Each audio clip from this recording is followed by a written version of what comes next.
Everyone, it's Kara, and I wanted to share these two cards that I made with you guys because I wanted to show you how I colored in the images.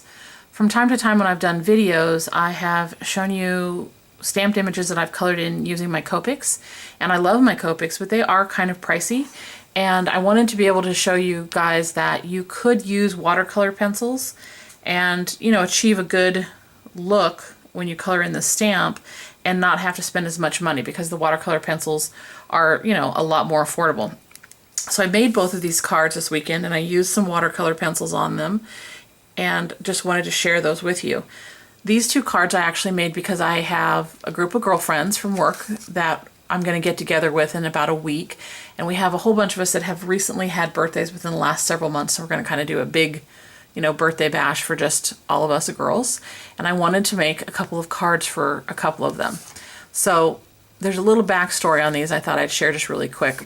Both of the ladies that are getting these two cards are named Jessica, and I trained them at work and got to know them really well and consider them to be really good friends. They're really wonderful. But because they're both named Jessica, it's kind of difficult to call on a Jessica and not have both of them answer. So they always kind of get nicknames. So when I was training them, I nicknamed this Jessica Princess, and she happens to love the color yellow. So that's why you see all this yellow, because yellow is not a color you will normally see me use a lot of. And this one, this Jessica, loves to, because we're in Alaska, there's a lot of people that hunt and fish and all of that, and she happens to be one of those kind of people. And I called her Sunshine. So inside here, the sentiment says, "You are my sunshine." So I geared both of these kind of towards their personality, their likes, and I managed to have stamps that included their little nicknames. But what I did on the images, like I said, instead of coloring in with Copics, I colored in with my pencils. And I'm a novice, to say the least, at coloring with these pencils, but I think it's still a pretty cute little look, and I wanted to kind of share with you how easy it is. So in order to do this kind of thing, obviously you'll have to have stamps you want to use, and the ones that I used were from the Unity Stamp Company. I used two of the Fashionistas. This one is Anastasia, and this one is actually called Jess, so I thought it was perfect. They are red rubber cling mounted stamps. And I have a ton of Unity stamps, and they are some of my favorites. They make a great stamped image every single time, at least for me. In addition to the stamps, you're going to want to have an ink that is waterproof or water resistant. You don't want an ink that reacts with water when you're doing this, because you are going to be applying a little bit of water to the paper. So I used this Onyx Black in VersaFine when I did it. And then of course you're going to want to have whatever paper you want to use. You could use watercolor. I'm going to apply such a little bit of water that I went ahead and just put it on a regular cardstock. Now this cardstock, if you can kind of see, has the different little flecks in it. This is a rustic cream cardstock from Paper Tray Ink. So I wanted it, when I used it, and that's what I used on both the other cards, I wanted it to be kind of very rustic looking. And then you need your watercolor pencils. And there's a variety of them out there.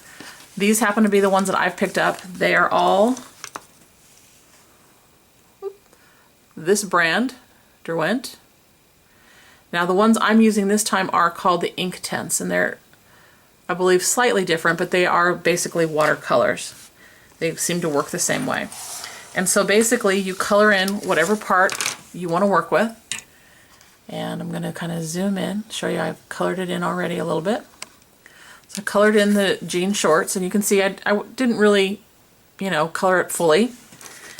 And then you're going to take one of the small paintbrushes. For me, these are the ones I get in a kit, and I never know what I'm going to do with them, but they're perfect. And you just put a little bit of water on your paintbrush. You don't need much. And kind of dab it on lightly. And I basically just spread it around. A little bit of water goes a long way with this stuff. And you can see it's becoming much more of a solid color. It looks less and less like pencil. And it's pretty simple. I literally just dabbed this in my water one time. Of course, you can color on lightly or apply a lot of color depending on what you want to do. And you can also obviously add more color as you go. Now I'm thinking you probably want this to dry a little bit before you add more color. But anyway, hopefully then you can see how nice that looks. And of course you could use different colors and shade it in, similar to what we do with Copics. But that's how easy it is. Let me show you another one. Let's see. Let's do maybe the cowboy hat. I'll do it a dark kind of gray color. Let me get that out. And I picked all of these up, or most of these, when I was in Seattle not too long ago. You can, like I said, buy them individually. I think Michaels sells this brand and this kind in sets, so you could probably use a coupon on it. And of course there's other brand names that would be just as good. And you could always start out with a really basic version of these. Watercolor pencils are typically not too pricey. So like I said, they are a really good kind of cheap version to Copics or other markers. So hopefully you can kind of see that, how I've colored it in. You can see it definitely looks like pencil. I'm going to take that same little brush, dump it in the water, get a little bit of water on there, and just apply the water. And if you have too much, just dab it off. Because like I said, a little goes a long way. Kind of have a little too much on here. Hang on 1 second.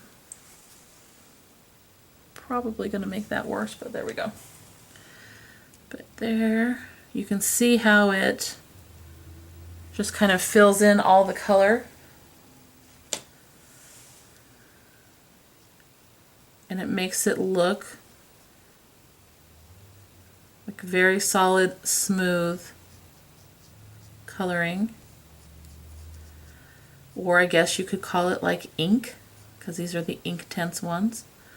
But you'll achieve a similar look with the regular watercolors.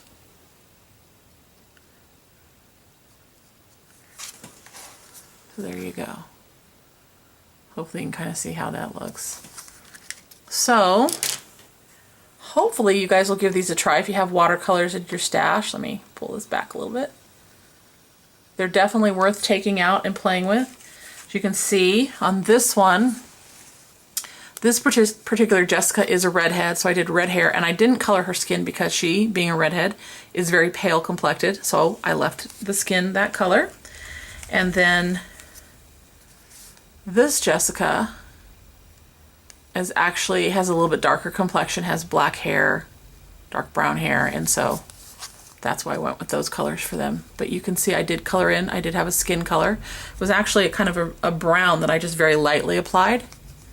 So, once again, there are those two cards. Hopefully, this will help you guys if you don't want to invest in those Copics. You can see what a really nice, solid bit of color you get there when you use those. If you have any questions, leave them down below for me and I'll get back to you as soon as I can. I'm very new to doing these too, but I really liked the effect that you could get with these. So I really hope you give them a try because they are a lot of fun to mess around with and definitely more affordable than those Copics. Not that Copics aren't great, because I am a Copic fan, but this is definitely a more affordable version for someone starting out with stamped images like these. So once again, guys, leave your questions down below and I hope you have a great day wherever you're at. Bye!